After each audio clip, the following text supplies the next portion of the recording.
तुम्हाला भारतीय परंपरेनुसार शिंगोळ्याची भाजी कशी करायची ते तुम्हाला आज दाखवत आहे। शिंगोळ्याची भाजी करण्यासाठी लागणारे साहित्य: बेसन पीठ, ज्वारीचे पीठ, हळद, काळी चटणी, तांबडी चटणी, तेल, जिरे मोहरी कूट, लसूण खोबऱ्याची पेस्ट, मीठ, कांदा टोमॅटोची पेस्ट।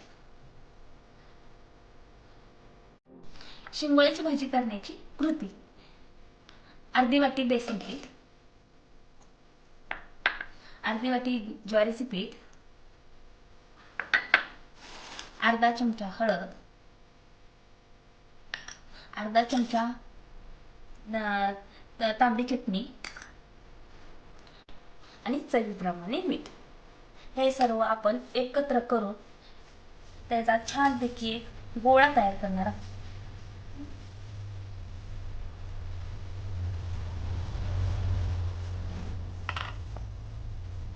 त्या सर्व पिठांचा आपण एक छानपैकी असा गोळा तयार करून घेतलेला आहे। त्याचे आपण आता छोटे छोटे गोळे करून आपण छानपैकी शिंगोळ्या करणार आहोत।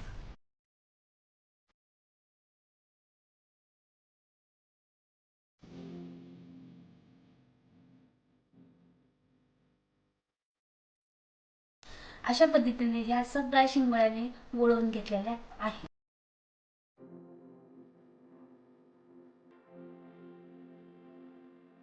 शिंगोळ्याची भाजी तयार करण्यासाठी पहिल्यांदा आपण कढई ठेवणार आहोत। त्या कढईमध्ये आपण तेल टाकणार आहोत, 2 चमचे तेल।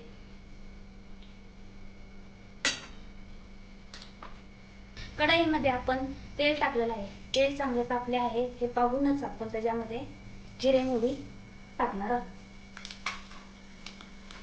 जिरे मोहरी चांगली फुटल्यानंतर आपण त्यामध्ये पहिल्यांदा लसूण खोबरं टाकणार आहोत।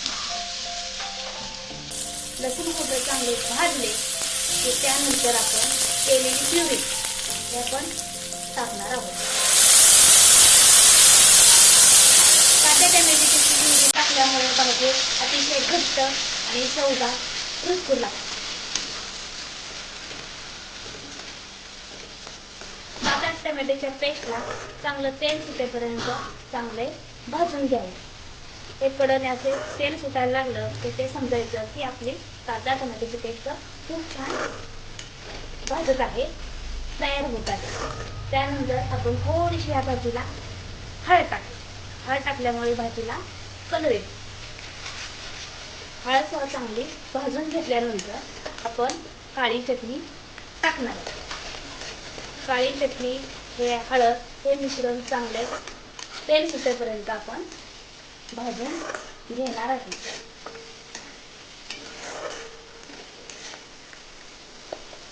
भाजून घेतल्यानंतर आपण त्या भाजीला त्या पेस्टमध्ये आपण पाणी घालू।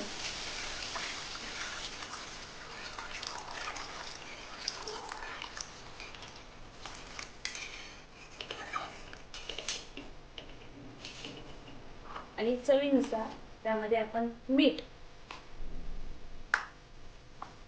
आणि शेंगदाण्याचा कूट त्यामध्ये टाकणार आहे।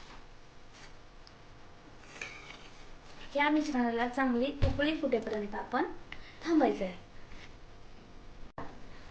चला, या मिश्रणाला आता चांगली उकळी फुटलेली आहे। आपण आता ह्या वळलेल्या शिंगोळ्या यामध्ये आपण टाकणार आहोत आणि हे चांगले शिजेपर्यंत थांबणार आहे।